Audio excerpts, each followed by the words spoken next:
What's happening? How you what? So, I want to talk about 2K. Now, I'm not a 2K YouTuber. I don't think that's what this channel is. So, if you think that you gotta post your videos or be the best at the game or whatever the fuck to actually talk about the game and know what you're talking about with the game, then you should probably get the fuck up out of here. This ain't for you. This ain't the type of video for you. But if you a motherfucker who plays the game and you understand that there's two different worlds of 2K, there's niggas who have all day, every day to play the motherfucker, learn every different animation, grab every badge, build 5 or 6 motherfuckers who they all get to 99 plus and complete the seasons and all of that. It's people like that. And then you have the other side of it that is people who play this game to have fun. It's people who play this game to have a sense of challenge and accomplishment from playing against other people.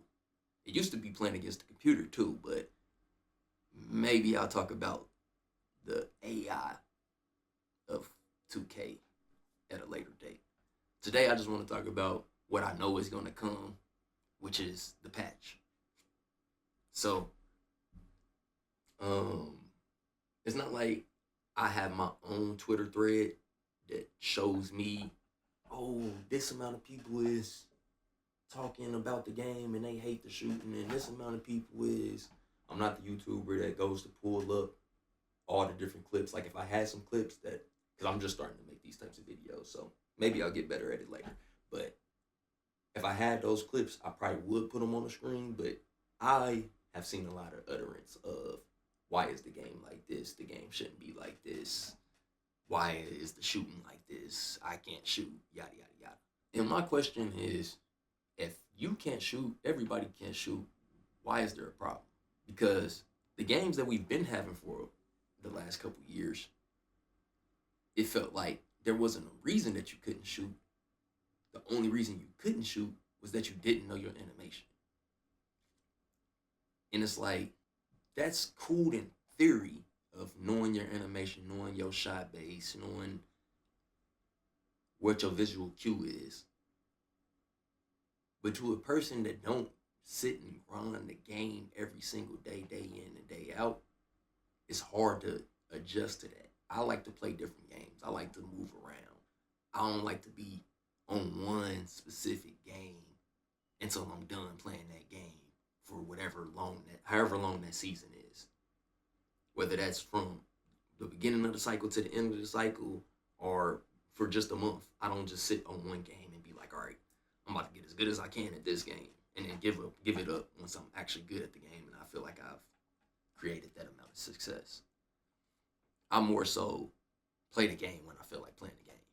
I play what I want to play when I feel like playing it. And I shouldn't be penalized for that because the game already got enough in there to where your ability to play, if you don't know the animations, I'm not talking about know how to play basketball.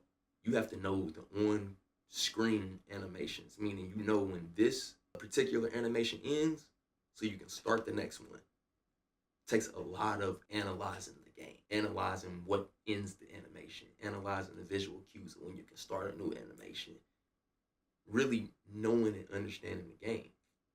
So for a casual, that sucks. Now I get it if you on the flip side of that where you play competitively, you want to say, okay, I want to hit my jumper every single time. But that's not realistic.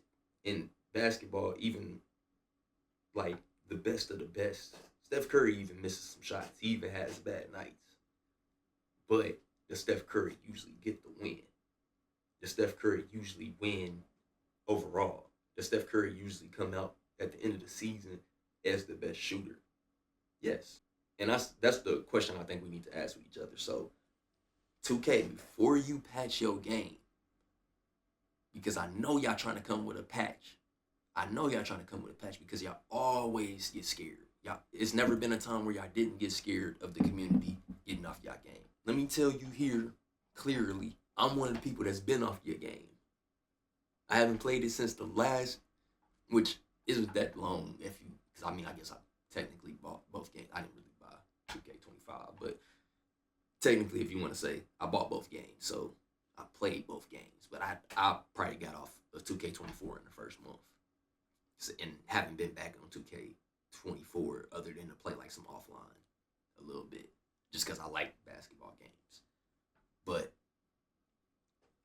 playing online, this is the first year I've been actually having fun again playing online, because even though I'm not rewarded for what I actually do good on defense as I should be, even though I'm not actually rewarded on offense for making good plays as I should be, even though every animation doesn't make sense, like jumping a lane and then having your player go, if the ball is following this trajectory and you push square to try to jump it right here, your player is going to go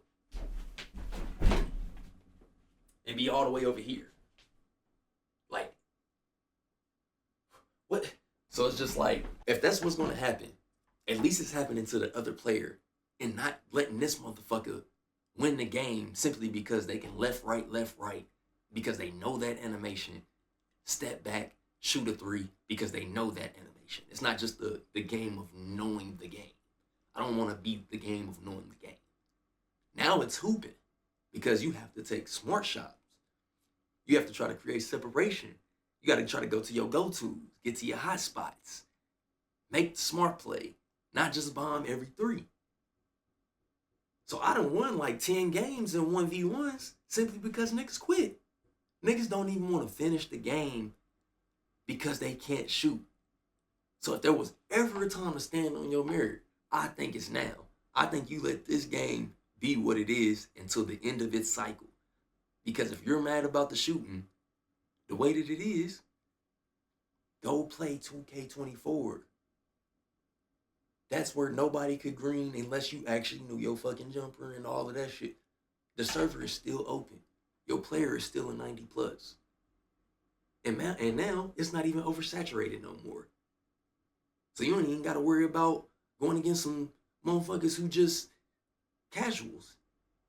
Because it's only going to be people on there who, this is their only option, which means they probably good at that motherfucker because they play it a lot, or people who like that game and are competitive at that game. I don't know why we sit and allow, damn, I'm over here losing my voice, but I don't know why we sit and allow them to make a game yearly that only keeps their server open for that game every 3 years and not take advantage of it. If you don't want to make the game that I wanted, then I'm going to play the game that I liked until y'all make the game that I wanted. And usually, if you don't like one of the 2Ks 2 or 3 years from now, you're going to like that 2K. Now, is it okay for them to make you buy it and then buy some more with VC? No, but that's probably another talking video we'll do. But generally, I'm tired of games doing big patches to supply a select few with what they want. Come out with the game you plan to come out with. Live with the sales. Live with the repercussions. And stand on what you stand on. If the game good, let the game be good. Let the people who don't like it not like it. If the game bad, let the game be bad. Let the people who don't like it don't like it. Because if you're good at the game, you're going to be good at the game. And that's me saying that with the realization that it was a lot of 2Ks that I wasn't good at. But it's because they wanted to go in the direction of competitive. And I had to be okay with not playing them mugs because I'm not the person that's trying to be competitive. Yeah, I want to compete, but I want to compete with some motherfuckers who actually are playing it at the rate that I'm playing it. AKA niggas with jobs, not little kids that got all day to play it. Go out and look for a job. The word today is job. J-O-B. And we're getting a little bit closer to that. We ain't all the way there yet, but it should definitely be hella different modes dedicated to different types of players. And that's where we're getting close to. Now, all they got to do is just take this legacy code out and start the game from scratch with using some of these ideas, and I think we got something. I honestly think we got something. I'm tired of seeing the same animation glitches from 2K11 in a game that's 14 years later. Again, another talking point, but I'm definitely tired of it. That's all I got for today, though. If you like the video, leave a like. If you fuck with the content, follow me on my socials. Get in with me on Discord, link in the description. Help us continue growing, man. Talk your shit in the YouTube comments. I definitely will comment back. And let's just have open discussions, man. If you like the game and the way it's going, let me know. If you don't like the game and the way it's going, let me know. It's been fun. Y'all be careful. For sure.